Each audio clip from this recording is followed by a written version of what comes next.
Manipur. Long range missiles, rockets, drones have come into operation. How? Okay. Again, that's a topic which is very current, and I'll... Let's start with drones. I mean, you say drones in, you don't even see them in J&K theatre. Now what I'm going to do here is I want to again, I'll keep constantly drawing your attention to Myanmar, because that has a major implication here, and people are not realizing this because of the porous or the open nature of the border.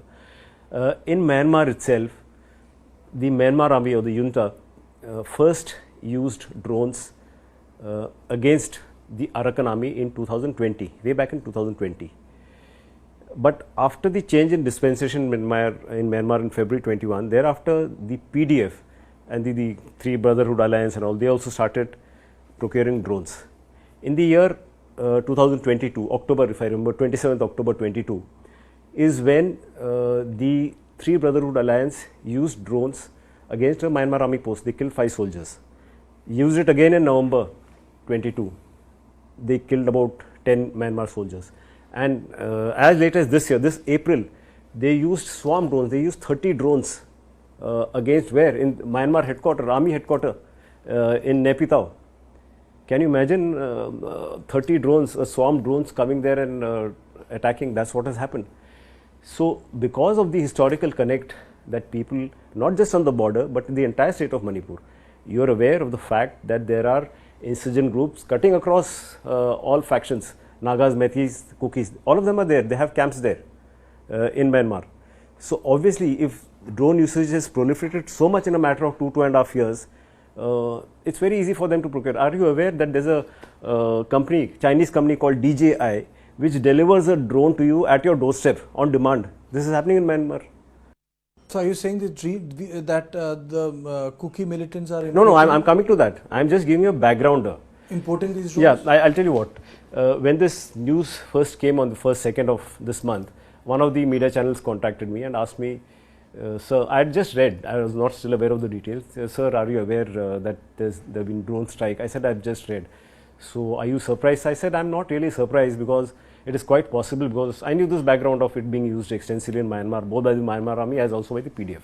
This background I knew, and because of the common ethnicity and all this open border, I said it was just a matter of time before it got used. But as I started studying, researching more, but this was what I have found out, and I didn't leave it at that. I checked it from, first I came to know from some of my friends there. I checked it from the forces on ground, the military and Assam Rifle forces. I've checked, they have confirmed.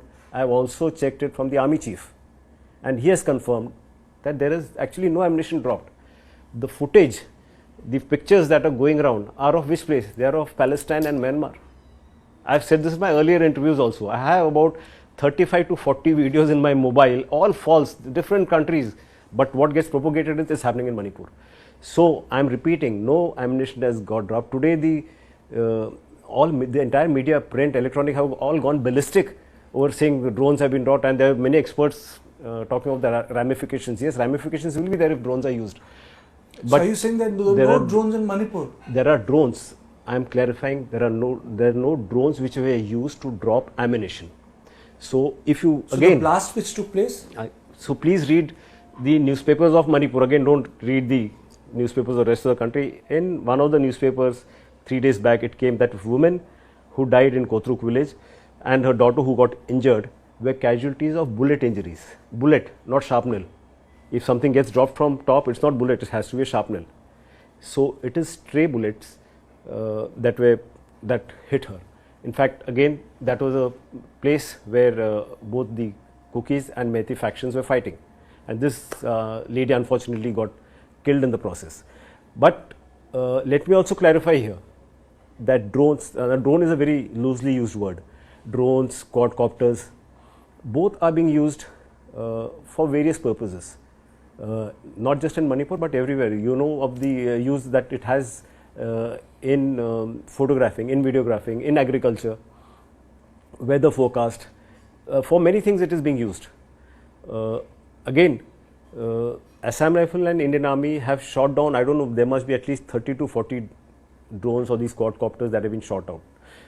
Again, coming back to the initial days of the conflict, there is this place called Dolai Thabi, where one of our own posts, a drone flew over our post, photographed that, and possibly you also covered that, where it says Assam Rifle giving logistics supplies to cookies. All a false narrative. It was just our troops. Some of them were in civil dress, and they were just exchanging some ration or something. But the narrative that there's a drone which came over our post, photographed, and it went. So are you saying there's a hyperbole around drones? Yeah, there's hyperbole.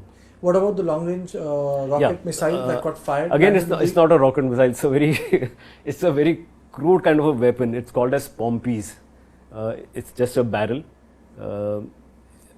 indigenous made, used again both in Myanmar and in Manipur. These are indigenous kind of weapons, modified barrels in which they put some ammunition, TNT, and it is fired. But do you know, most of the times the ammunition gets blasted in the barrel itself. I know of various instances where the firer has got killed in Manipur. Now all of this doesn't come in the media.